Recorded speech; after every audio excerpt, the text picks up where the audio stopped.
Practice ചെയ്യണമെങ്കിൽ നമ്മുടെ ഈ സെറിബെല്ലത്തിലെ ന്യൂറോണുകളെ സജീവമാക്കി നിർത്തണം. അത് കഴിഞ്ഞാൽ നിങ്ങൾ ചെയ്യുന്നത് ഡെയിലി പ്രാക്ടീസ് ചെയ്യണം. ഡെയിലി പ്രാക്ടീസ് അവർക്കാകാമെങ്കിൽ നിങ്ങൾക്കായിക്കൂടെ? ഡെയിലി പ്രാക്ടീസ് ചെയ്യണം. കാരണം നമ്മുടെ ഫ്രണ്ടിലുള്ള തലച്ചോറിന്റെ മുകൾ ഭാഗത്തുള്ള ഭാഗത്താണ് നമ്മുടെ ഈ ഗണിതവും ശാസ്ത്രവും ഒക്കെ കിടക്കുന്നത്. ഗണിതവും ശാസ്ത്രവും ലോജിക്കും യുക്തിചിന്തയും ഒക്കെ കിടക്കുന്നത് നമ്മുടെ ഈ ഫ്രണ്ടിലെ ഭാഗത്താണ്. തലച്ചോറിന്റെ ഏറ്റവും മുകൾ ഭാഗത്തിന്റെ വലിയ ഭാഗത്താണ്. അതൊക്കെ കുറെ കാര്യങ്ങളുണ്ട്. പാരൈറ്റൽ ലോബ് ഉണ്ട്, ഇൻട്രാ പാരൈറ്റൽ സർക്കസ് ഉണ്ട്, ഫ്രോണ്ടൽ ലോബ് ഉണ്ട്, പ്രീ ഫ്രോണ്ടൽ ലോബ് ഉണ്ട്. ഇതൊക്കെയാണ് നമ്മുടെ ഗണിതത്തെയും നമ്മുടെ ശാസ്ത്രത്തെയും രസതന്ത്രത്തെയും ഒക്കെ നിയന്ത്രിക്കുന്നത്. അപ്പോ അവർക്ക് ഡെയിലി പ്രാക്ടീസ് കൊടുക്കണം, അല്ലെങ്കിൽ മറന്നു.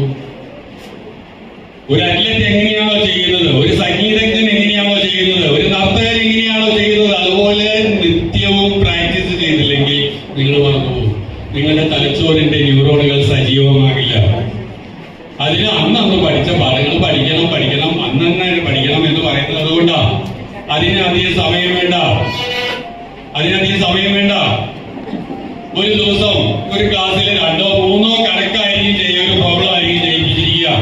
അത് വീട്ടിൽ വന്ന് ചെയ്ത് പഠിക്കണം. ആക്സും ഊർജാത്രമൊക്കെ ചെയ്ത് തന്നെ പഠിക്കണം. സാഹിത്യ ഭാഷകൾ മലയാളമൊക്കെ വായിച്ചു പഠിക്കണം. ഇത് ചെയ്ത് തന്നെ പഠിക്കണം. അതിന് എത്ര നേരം വേണം? ഒരു 15 മിനിറ്റ് മതി.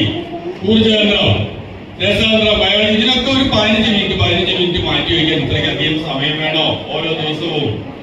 അത് ഡെയിലി പഠിക്കണം. അന്നന്ന് പഠിക്കുന്നത് മാത്രം പോരാ, ആഴ്ചയിൽ ഒരു ദിവസം റിവൈസ് ചെയ്യണം. ആഴ്ചയിൽ ഒരു ദിവസം ആ ആഴ്ചയിൽ പഠിച്ച കാര്യങ്ങളെല്ലാം റിവൈസ് ചെയ്യണം. അത് കഴിഞ്ഞ് മാസത്തിൽ റിവൈസ് ചെയ്യണം. ഇങ്ങനെ ആവർത്തിച്ച് പഠിച്ചുകൊണ്ടേയിരിക്കണം. അങ്ങനെ വരുമ്പോൾ നമ്മുടെ തലച്ചോറ് നമ്മൾ പറയുന്നതനുസരിക്കും നമുക്ക് നല്ല വിജയത്തിലേക്ക് എത്താനായിട്ട് സാധിക്കും. അപ്പൊ അത് ചെയ്യില്ലേ നിങ്ങള്? അതുകൊണ്ടാണ് അന്നന്നെ പഠിക്കണം. കണക്കൊക്കെ ചെയ്ത് പഠിക്കണം. അന്നന്ന് സ്കൂളിൽ ചെയ്ത പ്രോബ്ലം വീട്ടിൽ വന്ന് ചെയ്ത് പഠിക്കുക. ആ ആഴ്ചയിൽ പഠിക്കുക. നിങ്ങൾ തീർച്ചയായിട്ടും വിജയിക്കും.